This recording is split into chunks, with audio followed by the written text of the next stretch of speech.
Yun, kontra kulang barang, palipad hangin, no. Yan, mabibigyan ko idea mga kagimat, no, yung mga kasama na dito. Dagdag idea lang po ito para sa mga baguhan na guidelines po. Sa mga What's up mga kagimat? Na ito na naman ninyong kagimat, si Heping Agimat, na mahilig sa agimat. Pero wala namang agimat. Nasa puso ang tunay na agimat.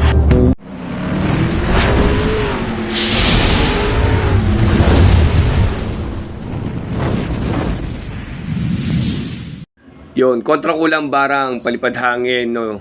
Yan, mabibigyan ko idea mga kagimat, no, yung mga kasama na dito. Dagdag idea lang po ito para sa mga baguhan na guidelines po. Sa mga matatagal na po sa spiritual, alam na po nila ito. Pero ito po ay sa mga bago po na alam naman natin na marami na gusto matuto ng aral ng lihim na karunungan. Ito ibibigay po natin idea sa kanila. Ito po ay sangkap na ginagamit kontra kulang barang, palipad hangin, no. Ito po ay hindi basta ganyan lang po, no.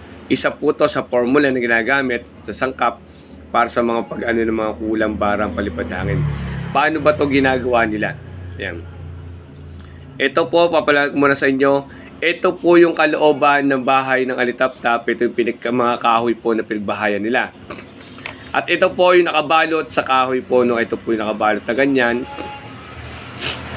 Ito po yung labas. Ito po yung loob, no? Okay. Para magkaroon po kayo ng idea po. Nakabalot, ito yung labas, ito yung loob. Okay? Bibigyan din idea kung magkano na po ngayon sa lakaran sa bilihan po, no.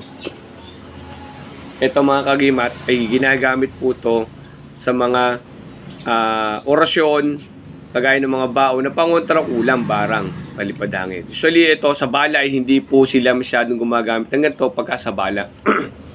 Kasi po yan, may pampaswerte po kasi ito. May panghalina po kayo sito. Kaya hindi po nagsasama niya pagka sa gagamitin nyo ay gamit sa bala, ay hindi po sila advisable na gumamit ito. Meron siguro gumagamit pero hindi advisable po sa iba. Kaya depende po sa aral ninyo. Pero po, ito po gamit kalimitan sa pangontra kulang barang, palipad hangin. Meron pong bao na pangontra kulang barang, palipad hangin, hindi po pinababaril. Meron po naman na bao na pambala. Hindi po siya pangontra kulang barang, pambala po siya, no? Para magkaiba po yan, no? Yung sa bala po hindi po lalagyan nito, yung sa kontra kulam ay pinilalagyan po nito. Sa langis ng buhay meron din po tayo nito, kontra po siya, no? Sa langis ng buhay naglalagay din tayo ganito, aliman dyan sa dalawang yan, mamimili kayo. Tapos kagimat, no? Ito po ay ginagamit din sa panghalina, yan, panggayuma, panghalina, no? Usually yung ibang gayuma sa babae, ginagamit din nila ito. Usually hindi tayo nagawa ng gano'n, no? Sila lang po gumagawa. Tapos kagimat, ginagamit ko to sa halina, gayuma sa ating negosyo. No, ito yung ginagamit na negosyo. Ginagamit natin sa negosyo to, no? Para ating panghalina sa mga tao na para madali tayong makabenta ng mga paninda natin, no? Kagimat to, isang idea po yan, no?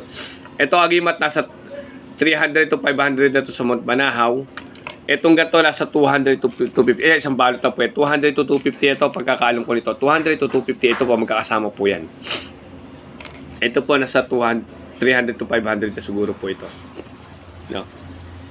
Okay? Pero kagimat to, kung kay Ate Aida kayo bibili sa bilihan ko sa Ate Aida, sabihin nyo po na followers kayo ng Team Happy Agiwan, makaka-discount po kayo kay Ate Aida. Sabihin nyo po followers po ni Happy Agiwan, makaka-discount naman daw po. Yan, makaka-discount po kayo doon. Basta madyo, pag marami-rami na bili nyo, makaka-discount po kayo doon, no? Sabihin nyo lang na followers po kayo ni Happy Agimat, no? Yan, maraming salamat po. Sa way makatulong sa inyo, konting kalaman yung agimat, si Happy Agimat, may agimat, pero wala namang agimat. Nasa puso ang tunay na agimat.